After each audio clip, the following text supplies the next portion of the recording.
Ahoy there, makers! So we're going to take a look at the Inky frames now. So what do you want to show first? Sorry, I'm just tweeting a link. Just tweeting out the link to everyone. Bosh. Fantastic. Okay. Where did I put the other Inky Pack? There's one here. And there's yeah. You go with that one first. So we'll go to the overhead and just show you what this looks like. So you can see size-wise. By comparison, that's the size of the Pico W. And we can flip over on the back and show you what it looks like there. So this particular model was a demo model, so it hasn't got the full Pico W installed on there. But the artwork is better on the final one as well. Yep. These are the things that matter.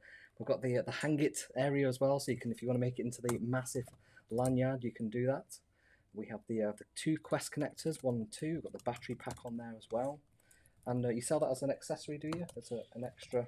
Yeah, so I think like a lot of these, we've fallen into having the base model and then the accessory kit, which is literally batteries included. Yeah. And just a bundle of all the stuff that you'll generally find useful. Yeah. Okay, and what else we've got on there? We've got the, is that a Breakout Garden compatible? Breakout Dual Garden Quests. And a bit more, yeah. Dual Quests, yes. Mm. And also an SD memory card reader, micro SD. It's worth noting before we go too much further, this is a prototype version of the product. So actually, this isn't the final version, but it's very, very close. Yeah. The artwork on the back is very different. Yeah. I'll go find a PCB at some point because it looks great. Yeah. But yeah, things like if you look at those Quest connectors, one of the reasons we did another tweak of this board is that one of them is slightly obscured by the battery connector. So we can just move them over to the side slightly to make them more accessible. Yeah. It's little tweaks like that. And does it come with these stand? Comes with the feet. Yeah. Yes. These are custom picture frame feet that we're going to use in a few places now, and what they allow you to do is stand it on a desk like that. Nice. In a stable and aesthetically pleasing fashion. Yeah. And these are just screw feet, so all you do is put them through the holes, and they have quite a long thread there. Oh yeah. If you want to make a sandwich, sandwich, and the screw on by hand, just do them finger tight, and then yeah, it's pretty good. It's got a pretty good centre of gravity, so you need to get it a little bit over the vertical there, especially with the battery pack, before it will fall over. So on your desk, it's going nowhere. Yeah. I think the centre of gravity is even higher on the final board. Yeah. Look at it updating there. Yes. So you've got a quintet of buttons there. Yep. User programmable, of course. Yeah. So this is intended to just sit there all day doing very little. And you probably would use the buttons to change mode. But given it's a slow update, given it's meant to last on batteries for ages, you are meant to just fire and forget, really. Set it doing a program with some internet connection and let it update. Yeah, the many of these products we're launching today, because Pico Wireless is such a great way to create connected devices, and generally that means you don't need to be hooked up to a wire, so it's also really convenient to battery power a lot of these things. Most of these products today have a really big focus on running in low power modes. So the Inky frame, for example, has a dedicated RTC chip on it, which can shut the entire Pico down and set an alarm to wake it in 10 minutes time or an hour's time or tomorrow. And during sleep modes, they consume microamps of power. They'll last for months and months on battery. And they're intelligent enough that they can schedule themselves to wake up, go and connect to the internet, pull down the latest version of your calendar or a photo or whatever, refresh the screen, and then go back to sleep again. Yeah, the RTC is accurate to about 1 second a day on average, is it?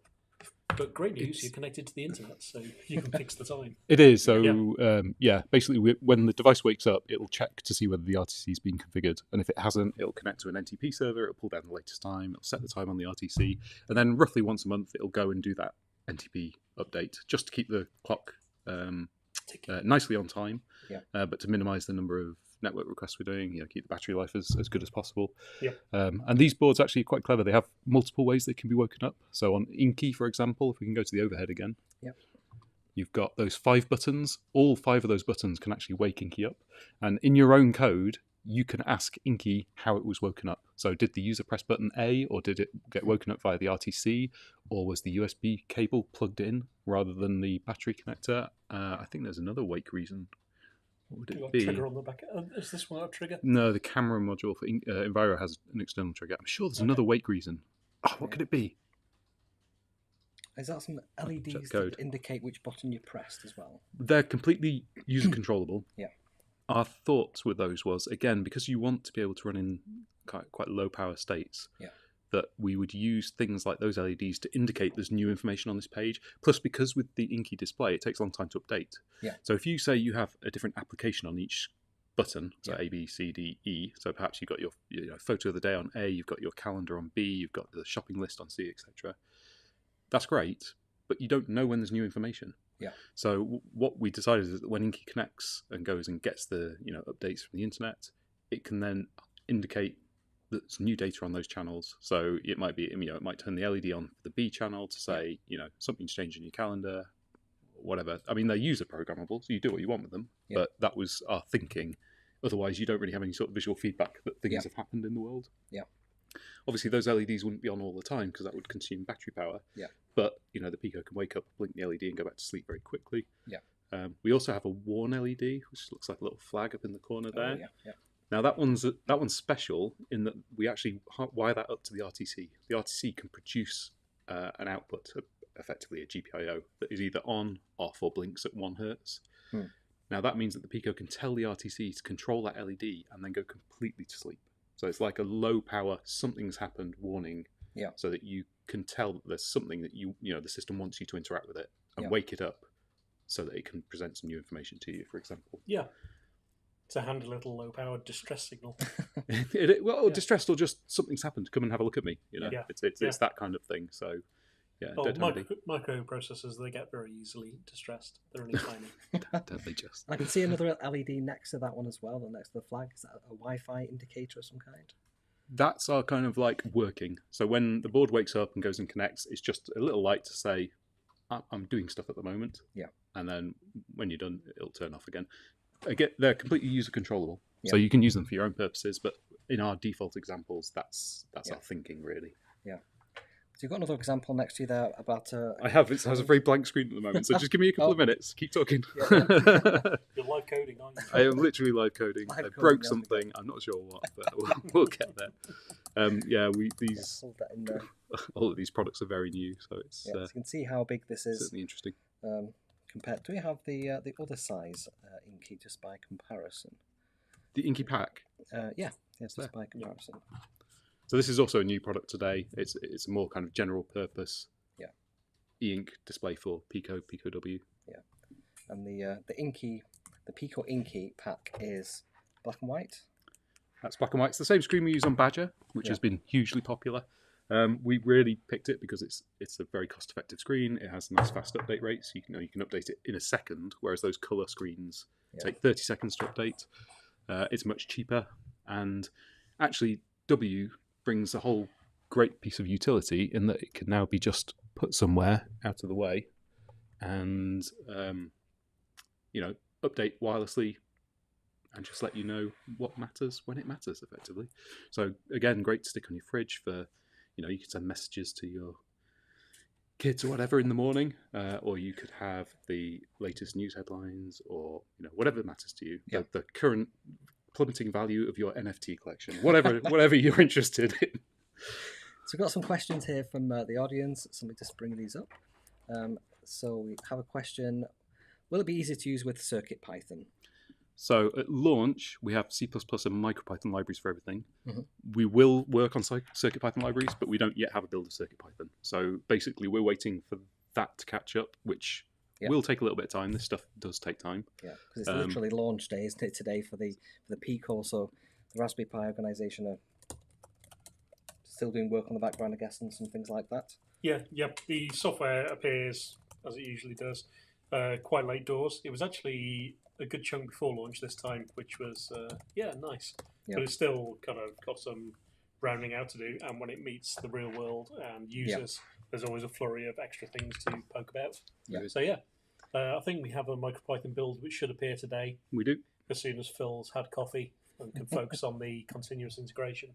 So when it comes to Pico related stuff generally, our primary stance is that we support the official SDK, so that's C++ SDK from Raspberry Pi, and it's the MicroPython build from Raspberry Pi. But we always put in the effort to support CircuitPython as well, because we love Adafruit, with everything they do. So Yeah.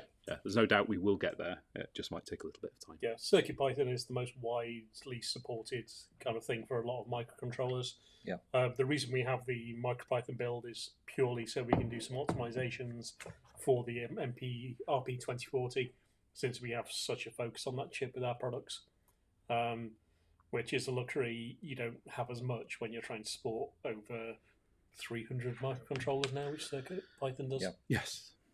For sure. Yeah. They have very different challenges that they deal with, and they both do a good job of it. It's just a different. I wish problem. MicroPython There would do is the something on the screen now. Would do the flash drive thing that CircuitPython does, because it's just So this so much is less confusing. This is one of the examples we will be shipping. It's not the final version of it, and it's in a bit of a mess on my machine. But this is an idea where it basically connects up to your Google Calendar, pulls down the latest calendar entries, and it can show you, what you're up to today, or in this case, 7 months ago, whatever, and here you might have it so that you perhaps can page backwards and forwards if you want to, or like I said before, you might run multiple applications. You might have a photo of the day normally, but if something changes on the calendar, it switches to that for an hour. But you can do all this stuff, make it do whatever you want, really. It's just a screen connected to the internet. That's the beauty of it. Yeah. Well, I like these because you can build your own. Like you have an Amazon Alexa device that might show you calendar and things like that, but they harvesting all your data with their always-on microphones, listening to what's going on in the room and everything. You can Did we not mention the always-on microphone harvesting your data, Kevin? Oh, my mistake. Yeah. That's what the big server. Piracy ain't easy. And obviously with Inky Frame, it's great to show a photo, it's great to show your calendar.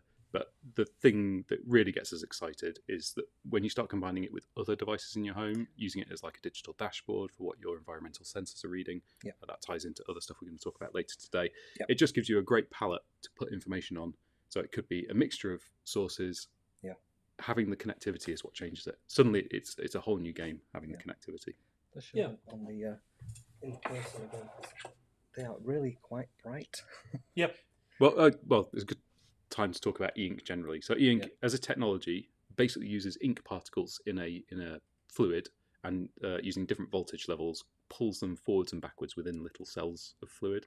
And that the color ones, it's quite complicated. It uses lots of different ramping of voltages and sequencing to get the correct color to the front for that pixel. But it does mean that it's effectively like looking at a piece of paper. You're looking at light bouncing off ink particles. You're not looking at a backlight being cast through a colour filter like you are with an LCD screen. So it means that in normal lighting conditions, I don't know, there's something about e-ink that makes it really special. It feels completely different to looking at a screen somehow. And the viewing angle on that is just insane. You can see it from every angle. There just isn't a viewing angle. It's like saying there's a viewing angle for a piece of paper, right? It's the same thing. And that's why it makes them so compelling, I think. They just feel different. There's something very, I think, there's slightly matte finish to them. The crispness of it, it's just a very different experience to looking at a classic screen, basically. They're not cheap, but they are pretty cool. The panel on there, in case you're interested in the statistics, is 5.7 inch. It has 7 official colours with an 8th clearing colour, but you can see that with those colours you can create very convincing representations of full colour artwork. We'll just wait for the refresh to occur. It's 640 by 448 resolution, I think, or 600 by 448. 600 by 448. 600 by 448. And it's slow to update, but that's basically because it's playing Towers of Hanoii with the different size particles. Exactly what it's doing. And they added an extra refresh to keep it kind of nice and contrasty. But this is why it's very much ideal for a calendar portal that updates every 10 minutes or whatever. Or a dashboard with sensor information or something like that. And the nice thing about having the Quest connectors on there, and we went for 2 because it's quite a big board and it's got, it's a big screen. You can put loads of information on there. You can build an entire system on the back of Inky Frame. You grab your Inky Frame, you stick a battery on there, you connect a couple of interesting sensors to it, and then write, some software to output the information. That's the whole thing. You stick a battery on there, put it in the corner, and every 6 months you swap the battery, and it just keeps on chugging. It might be CO2 sensors to check the air quality in your living room.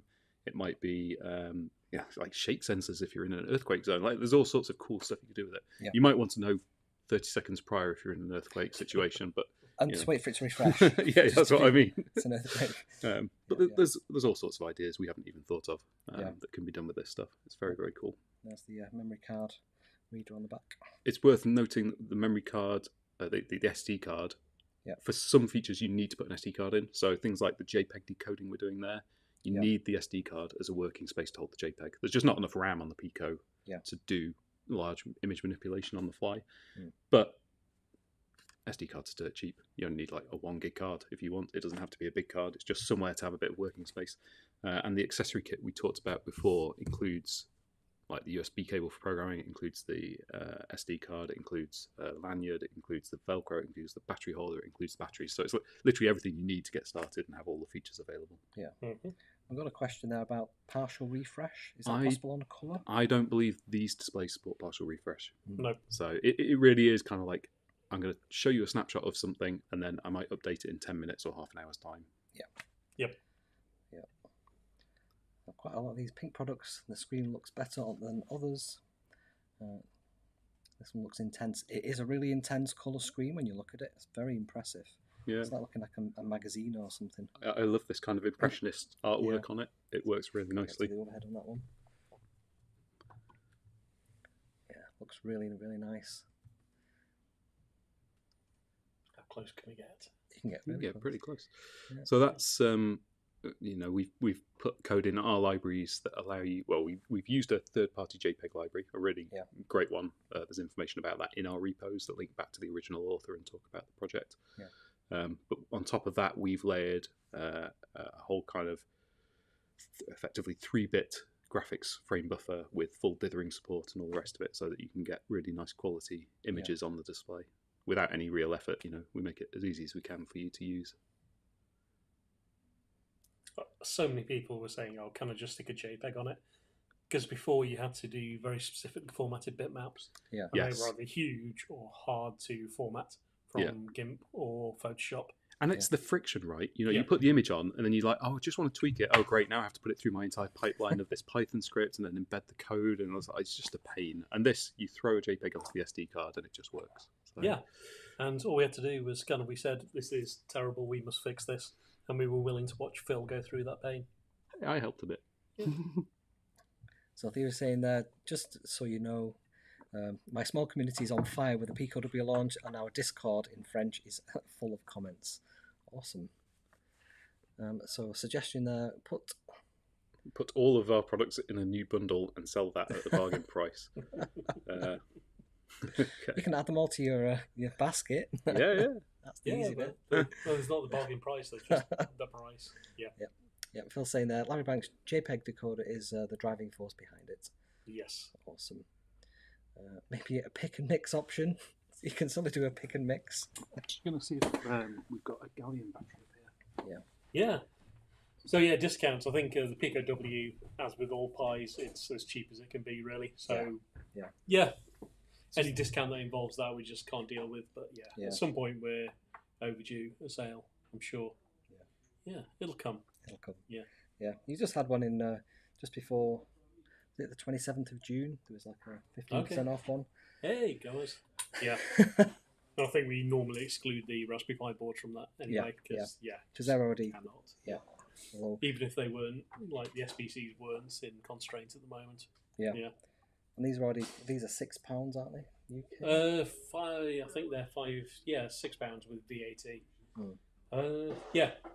Kind of with VAT, the pound-dollar parity is about there now. Yeah. I think the official exchange rate is somewhere around 1.21 at the moment.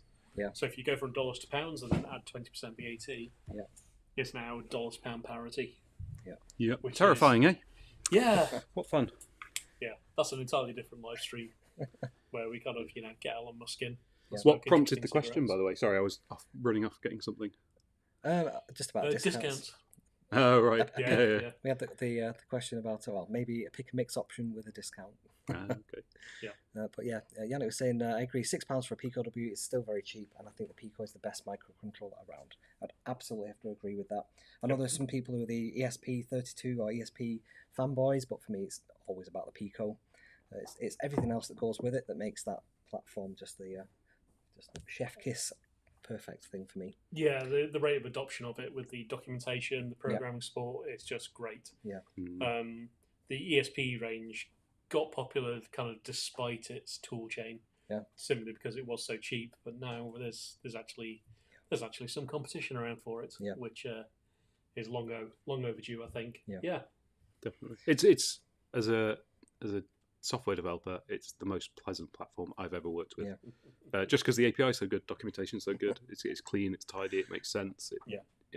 There's very few gotchas as well. You know, the kind of things that leave you banging your head against the wall for 2 days and then going, "Oh my god, why on earth did they do it like that?" It's very good. And I love that it's just like a drop-in replacement for your existing Pico. So if you've got any Pico projects, you can just put this new Pico W in place and you get Wi-Fi as easy as that. Yep.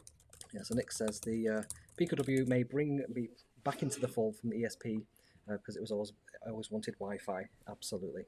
Yep. So it runs MicroPython, CircuitPython, C. What more do you need? Exactly. Yeah, and this is specifically about the Pico W. Yes. Great.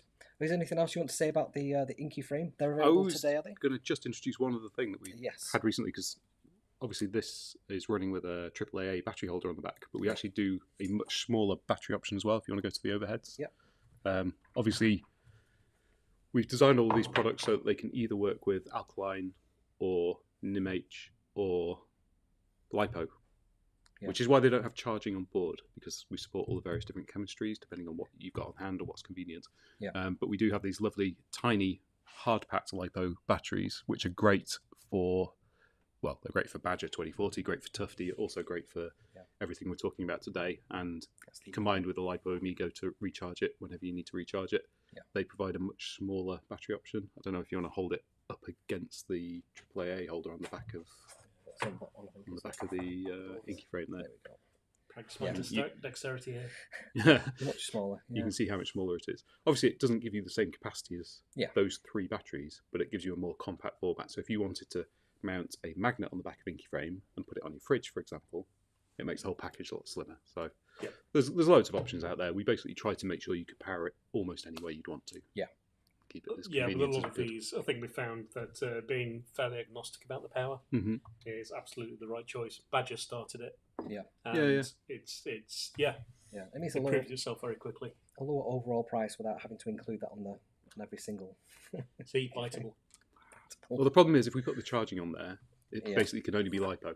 You know, you can't start using any other technologies, or you end up with multiple battery connectors, which is just confusing. It's easy to get it wrong. So we try and keep it simple. All the love coming in for the Pico W there. So what else we got there? So question from Yannick: does the Pico W have a Captain Rossetti equivalent on board? It does not. There's no reset button on Pico W, and Pico W is not compatible with Captain Rossetti. However, every product that we've made with Pico W has a reset button on. So the Inky frame has a reset button built in because we feel your pain, basically. So if you want to get it into DFU mode, hold down the boot select, reset there, let go. Away you go. Any other questions? Thierry says I might have been joking when I said we'd do a Captain Rossetti for W, but we might. You never know. We might do. Captain Rossetti wireless edition. And will it be attached, or is it just entirely wireless? Just a big red button. Great. So the Inky frame then, they're available today. Are they on the store? They are on the store today for pre-order, and they are shipping next week. Oh, we were going to show off the artwork on the back. It's cool. Yeah. Where do we put that panel? We're so prepared. You know, it's all the running, John. It's all right. Always. Yeah. Nice reset button on the frame. Absolutely. Yep. Pico Inky, that does have a reset also. Yay. Yeah. We thought of it. It's got a little reset button there, as well as 3 buttons on the front for your own use. But really, we've taken out all the complication of the Badger just to keep this as simple, svelte. And go to the overhead on that one. So on the back there, you've just got the... So you need to have some header pins attached to your Pico W. Pico W or Pico, Or Pico, of course. Yep. And of course, we have the pre-soldered official header version of Pico today. Yeah. And the Pico W version of that will follow in months, we expect. Yeah. I think we're advertising it today, but we don't expect stock for a little while with that. They're going to even out the supply of Ws first. I almost certainly expect. Yeah. One thing at a time. Just wondering where the QR code goes. Is that? Me too. I think it might go to the product page because that's the shipping firmware. Yeah. We haven't slipped a Rickroll in there this time. Yep. So Yannick says to reset a bare Pico W, we still need to use the USB cable out then in. Yeah, I think there is a software trick somewhere that you can trigger the reset. Yeah. We did that, right? No, but the Pi Foundation did that, didn't they? Sorry, the Pi. There is as long as you're running. It's in the corner. How do you do it? There's a way that you can basically knock the serial port at a certain baud rate to reset the Pico. Yeah. So here is going to be the shipping artwork. I'm just messing about with us in the corner there. There we go. Ooh, That's what's going hello. for. We turned into a virtual little Yes. We'll just move that out of the way. notepad since it's got the faux spiral binding at the top here. Nice. Yeah, and there's a couple of in-jokes for the community. So if you're watching Mr. Walmsley or David Glauder, we have little nods to you in there. Love that. Because, that's how we roll. Yeah. Nice. Yeah, it's a very nice looking product, and it's got a lanyard hook as well, so you can wear it as a giant badge. Yeah, the proper lanyard hook, which will allow you for kind of mounting on a screw or a picture hook or lanyard. Yeah. Nice. And then 4 mounting holes at the corners, which take the M2 mounting that we use on things like Kibo. Yes. So if you have those, you can put your own back plate on it using those. And then the ones for the legs, which are M2.5. Marvellous. Nice. Great. Is there anything else you want to say about that, or should we wrap it up there for this one? We're good. Good. Yeah. So we're back at 11 o'clock with the Enviro Hour.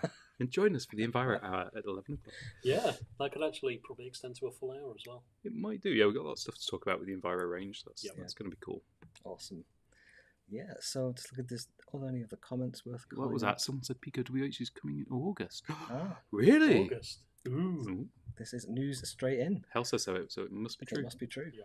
Awesome. Yep. Will we see one day a Badger 2040W? Maybe. Yeah. Not quite sure what format. I mean, we've not... Yeah, maybe. Yeah, because we could either reformat it to stick the Pico W on board or try and integrate the chips. But Ourselves, that would involve a lot more it gets complicated. complication. The main problem is battery life with that kind of thing, and still having a good battery life. Yeah. Compromising the fact that you need to make wireless connectivity work, which takes lots of power. So Yeah, there's a coding challenge there based on whether it needs to be a badge for a conference for one day or a little temperature sensor that lasts months. And we'll have templates for both of those cases pretty much. I mean, we do have obviously the Inky Pack, and that the whole point of this was kind of the Badger screen, but in a format that you could use for other purposes. So things like a e-ink shelf label or whatever. Yeah. I get some love there from Yannick. Thanks, Yannick. You guys are awesome. Your products are the best. Just saying. Hey. Awesome. Thank you. I think we'll wrap up on that point then. Fantastic. So I'll see you all back at 11 o'clock for Enviro Hour. Woohoo! Cool. Catch you later.